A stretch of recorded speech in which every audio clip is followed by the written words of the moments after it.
So let us see ano naman yung ating makukuha here naman in this channel. Yes, sa mga nalilito 'no, kasi mga nagtatanong, "Miss yan kaboses mo yung nandodo'n sa kabila 'no?" Ako rin kasi yun. Main channel natin yung The High Priestess, tapos yung link doon sa The High Priestess 'no, kapag dito kayo dinala sa Dalnim 'no, which means Goddess of the Moon in Korean 'no, na parang The High Priestess din, parang gano'n, okey. Ako din 'yun, okey. Ako tao dito, ako rin tao do'n mga babes, okey. Kaya huwag kayong magkaroon ng kalituhan.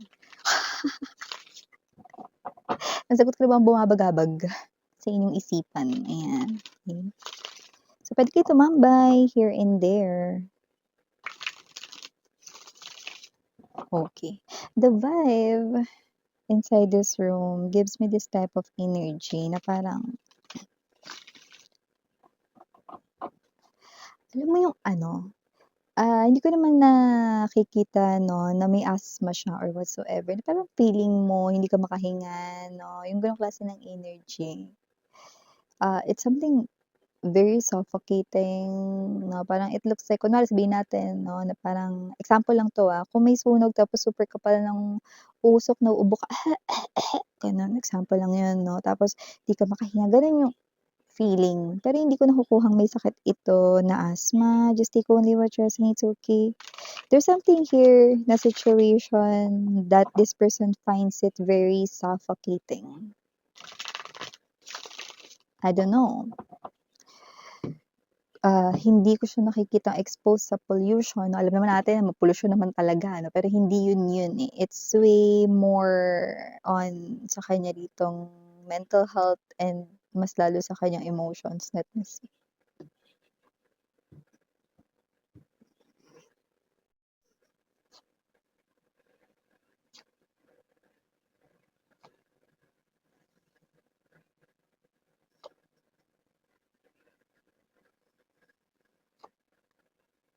Ay grabe, takot na takot itong person na ito 'no, with this 10 of wands to the 5 of wands and wheel of fortune here. Yeah, look at that, we have here now the tower, okay? Confirming. Center of the reading is the 7 of wands. This person here looks very scared to death. Okay. Takot na takot. Okay. Yung hindi natin ma-describe yung takot 'no, sa sobrang laki nung takot parang hindi mo na alam kung paano mo yun ide-describe 'no. Yeah, bottom of the deck we have the 8 of wands, 7 of coins to the temperance energy. So whoever this energy is 'no, this person here sana isa lang itong, bangungot 'no or panaginip 'no, but this feels like na parang a very long, napakahabang panaginip 'no, na parang nakakatakot kasi parang totoong-totoo talaga 'yan 'no. Pero alam mo kahit sampalin ko 'to, totoo naman talaga, hindi siya nananaginip 'no, nasa realidad talaga siya. Ano ba 'yan Miss, 'yan sino ba 'yan 'no? With this Tower energy na this is your past lover right in here 'no, na wishing, praying, and hoping na sana isang mahabang panaginip lang 'no or bangungot ito rito 'no, dahil sobrang nakakatakot dahil ang haba-haba na daw ng panaginip na ito na kayong dalawa ay hindi na magkasama 'no, pero hindi siya nananaginip 'no.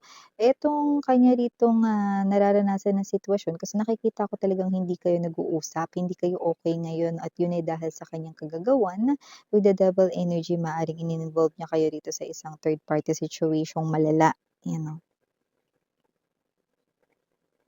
'di ba? So whoever this energy is, this person here, did put you in a situation wherein siya ito na hindi niya alam or hindi niya malaman dito 'no, kung ano yung, kanya ritong nagawa at bakit niya yun nagawa.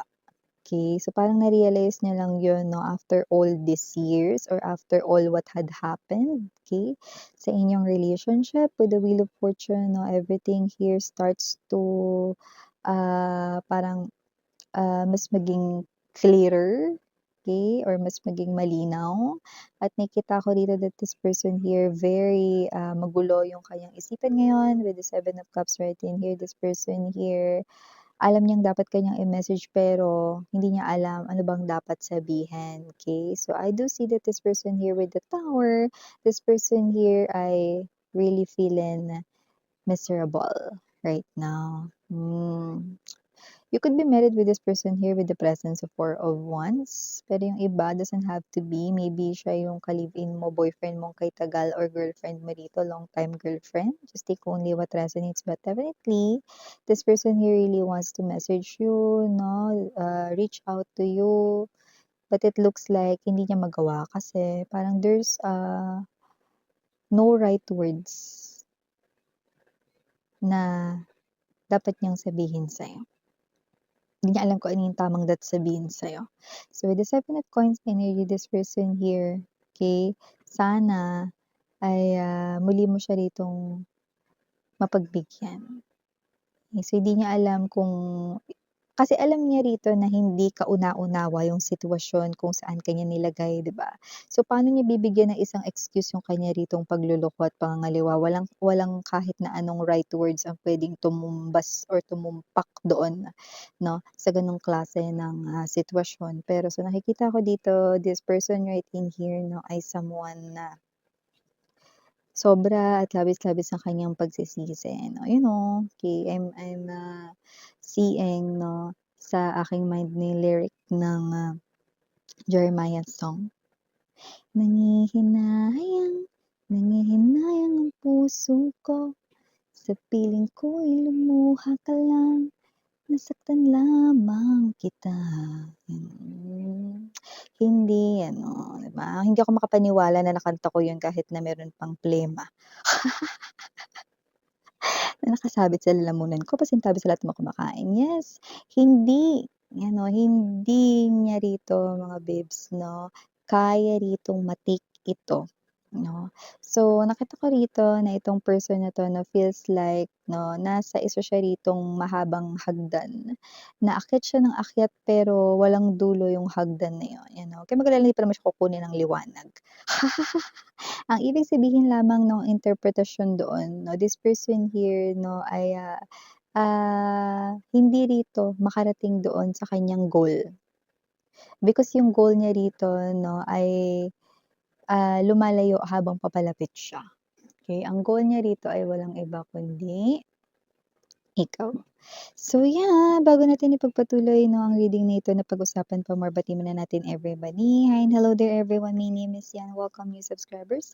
Returning Islam buyers, thank you sa inyong walang sawang love and support for me. At kung di niyo pa alam, mayroon pa po tayong isa pang channel, link down below. Yun ang ating main channel papunta sa The High Priestess Tarot, 'no? I-click lang yan para makarating kayo dun. Araw-araw ay nag-a-upload tayo ng collective readings for all signs there. At yun nga, kung hanap ninyo ay reading per zodiac sign, dun niyo rin po yun matatagpuan, okey. At siyempre wala tayo rito na time period, puwede nangyari na, sa iba nangyayari na po ngayon, sa iba ay mangyayari pa lang. Kaya naman, just take only what resonates. But here, malinaw na itong person na ito 'no, ay labis-labis ang kanya ritong pangungulila 'no, at pagkalungkot 'no, sa sinapit ng inyong koneksyon. Di niya rin dito malaman 'no, kung ano ba talaga dito yung pumasok sa isipan niya 'no, hindi niya alam kung siya ba yung nasapian nun. Hindi niya rin alam kung may gayuma bang involved dito or ginayuma ba siya 'no, ganun yung kanyang iniisip dito 'no. Pero nakita ko rito 'no, na kung yun man ay gayuma, wala ng bisa. At yung iba naman 'no ay, itong, person naman na ito 'no ay puwedeng sobrang nahumaling doon sa kanya rito 'no, na kinapitan dati, 'yan, okey. Pero siyempre ang mga, energies rito 'no ng hindi pagmamahal ay mabilis na natatapos, kagaya ng nangyari sa kanilang dalawa, 'yan. So yung sinapit ng kanilang relasyon 'no ay mauuwi rin sa hiwalayan, okey. Pero dito nakita ko na kaya sila rito maghihiwalay kasi nagising siya.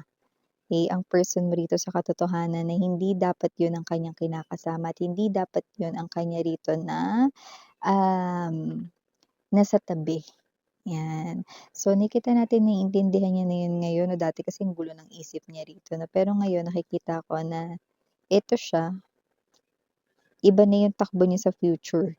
Iba na yung takbo ng kanyang isip rito 'no, sa hinaharap. With the Three of Wands energy. Ibig sabihin dito, mare, pare, no, LGBTQs, mga mahal. Ibig sabihin nito, no, sa kanyang future, gusto niya na maging solid ito. Malinaw niya rito na gusto na makasama ay kayo.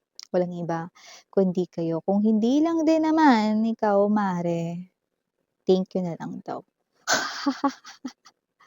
Yan ang nakikita natin dito because these memories belong only to you. You are only inside this person's heart, no? Ngayon, kung naligaw siya dati, mga babes, no? Mali nga talaga yung ginawa niya na yun. Okay? Pero, this is awakening moment right in here, no? You do not need to forgive this person here if you do not want. You also do not need to be right beside this person here, no? If you do not have remaining feelings for him or her, no? Kasi, para hindi ka rin mag-suffer, okay? Kasi nakikita ko dito that this person here 'no, no matter, okay, no matter what happened here, no matter, ano maging reaction mo here, this person here cannot accept no or rejection. This person here only accepts yes as an answer. So, ibig sabihin, okay, nagpa-process siya doon sa energy ng Seven of Wands energy, protecting here his or her own happiness, and that happiness ay you. So, lumalabas rito, no, na ikaw ang kanyang happiness, lumalabas dito, no, na ano man ang kanya ritong gawin. Okay, etong person na to ay, what's this? Ano man ang kanyang gawin, no, etong person na to, no, ay nakikita natin na, may energy ng, hindi na importante kung ano yung matira o mawala sa buhay niya 'no, basta maibalik niya lang kayo rito sa life niya 'no. Are you getting my point? So, ibig sabihin kahit mawala na raw siya ng tirahan, go. Kahit ang ulamin niya na lang yung mga delata araw-araw, go, 'yan 'no. Kahit mawala dito yung third party, mas go daw siya rito, 'di ba? At kahit rito 'no ay, mawalan siya ng trabaho, anything and everything, okay, if that can bring you back in his or her life or ikaw yung magiging kapalit, mawala man lahat ng yun kahit na maging pulubi pa siya, okay?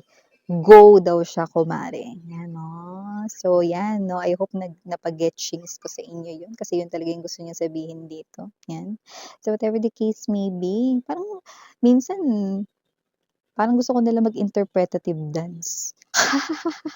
Tas bahala na kayo mag-interpret kung paano yun 'no, kasi mga babes niyo, um